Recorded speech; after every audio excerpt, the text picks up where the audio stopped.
नमस्कार मंडळी. केस व डोळ्यांसाठी अतिशय गुणकारी म्हणजे आवळा. आवळ्याच्या सीझनमध्ये आवळ्याची रेसिपी तर व्हायलाच पाहिजे. रोज आवळ्याचं सेवन केल्याने तुम्हाला खूप सारे फायदे ठरतात. ज्यांचे केस काळे होण्यासाठी मदत होते, डोळ्यांचा त्रास कमी होतो. तर 4 ते 5 मी आवळे घेतलेले स्वच्छ धुवून कट करून घेतले. मिक्सरचेच भांड्यात आपल्याला त्याला बारीक करून घ्यायचे. तर मोठं मिक्सरचं भांडं घेतलेलं आहे. त्यात 4 ते 5 काळी मिरी घेतलेली आहे. अर्धा इंच अद्रकचा तुकडा घेतला आहे.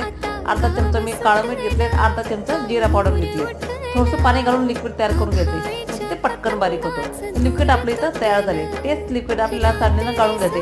तिथे आपल्याला ज्यूसच तयार करून घ्यायचं. तुम्ही हाताच्या साहाय्याने पण पिळून घेऊ शकता किंवा चाळणीने पण पिळून घेऊ शकता. मग जसं सोयीचं पडेल तसं. आपलं लिक्विड इथं पूर्णतः तयार झाले, म्हणजे आवळ्याचं ज्यूस तयार झाले. ते आपल्याला एका ग्लासमध्ये भरून घ्यायचं आहे. हवं असल्यास तुम्ही त्यामध्ये सहज 1 चमचा सहज घालू शकता किंवा नाही घातला तरी चालतात. तसंही पिऊ शकता. रोज सकाळी 80 फुटे 1 ग्लास आपण घ्यायचा आहे. 1 चमच मी सहज घालून घेतले, मिक्स करून घेतलंय. थोडंसं पुदिना घालून घेतलाय. तर आजचा व्हिडिओ तुम्हाला कसा वाटला नक्की कमेंट